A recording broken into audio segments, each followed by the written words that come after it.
Hey, people, this is Monday evening. Greg Smith talking right here. Straight Talk Online with GregSmith.com. What's going on, folks? How's everybody's Monday? We got a warming trend going on in Columbus, Ohio. How about that? They're talking about we might get 8 inches or 8 inches on Friday. We are truly into winter as if we didn't have winter last year and Mother Nature trying to make up for that. How's everybody's Monday evening going, whatever, all that jazz? Well, I'm going to share something, a video I came across from Gregory. I thought it was a very powerful video. It's actually talking to the younger generation, but anybody who was open to anything should listen to it, old, young, or whatever. So let's get into this. Let me go share this on here. Dick Gregory. Here it is. Father's name. When I wake up in the morning, my prayer, and I thank God I woke up, the Ku Klux Klan woke up this morning. The drug pushers woke up this morning. I thank God that I made another 24 hours of vicious, nasty, hateful, insane nation that's ever existed with my wits, without hate, without being bitter. Thank God that I survived 24 hours in that type of atmosphere, with the type of abusement and friendliness. And so I would say to young folks, don't be in a state of denial of the racism and sexism. But don't let that block you. Don't teach your children that you have to be twice as good as a white. That's an awful thing. That's like saying, according to black, white America has a right to change your dollar for 94 cents. But we used to get 50 cents, and before that we used to get nothing. Young folks have to say, we don't want more change for $1. Excuse me, we want a full dollar's change for $1, or this cash register will never ring it. Yes. I would also like for young blacks to understand that about 83% of all employment happens with small businesses. And if you don't have a small business, then you have nobody to work for you. And I would say to young blacks, get into entrepreneurship. We will never catch up with white America in the business because there's a thing called tax write-offs. And if you have a job and come together, 10 of you, and open up a corporation and have somebody run it, you hire somebody to run it, but you have tax write-offs. 98% of people that fly first class on airplanes would not be there if that wasn't a write-off. And yet, on that first class, they gave away last year $800 million, almost $1 billion of free whiskey. But if a welfare mother asked for some apple juice for the baby, she's laughed at. And so I would say entrepreneurship, and then understand that we will never survive as a group till we get into communities and not neighborhoods. A community is, I control the police, the banks, the schools, the firefighters, and I control the flow of the money. And I have no problem when I go in a Jewish neighborhood and the shop owners are Jewish, and I go to an Italian neighborhood, shop owners are Italian. I have a problem when I come in a black neighborhood, the shop owners is not me. A Korean has a right to come in and buy my shop $30 million more than it's worth. That's good business. But if we decide that we're not going to do business that way, then he'll have to sell it back, or he'll sell it back to a black person for $1 million. And then the money circulates. It circulates. And that's how change. We've been so busy dealing with the hurt and the pain, misery, and glamorizing a handful that have made it, that we have never really looked at, like they say, your role model. If you haven't got a role model in the house, call it to God, or something is wrong. Yes. And so I would say to young folks, it's not about alcohol, but it's hard for me to say that to you when a 5-year-old got to reach past mama's beer, papa's wine, get some mayonnaise.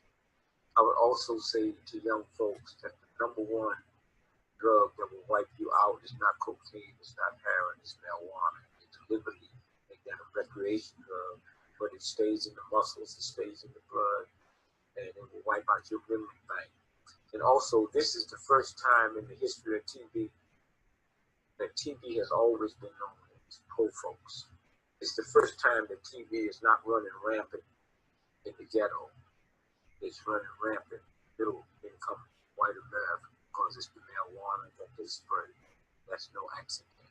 And so I would just say to young folks, you have to reevaluate everything you've been taught. I would say to the black folks that just because a black person is 90 years old don't mean they have wisdom.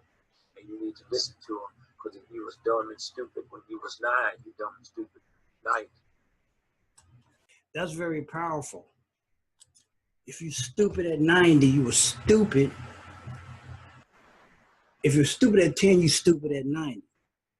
The most powerful thing about this, especially when we have been hit with the tax heist this year, or in the last year, about the entrepreneurship. This is the one thing that's hard pressed, especially in the African-American community, to get people to understand, look, I'm not going to sugarcoat. You must have a business in the 21st century.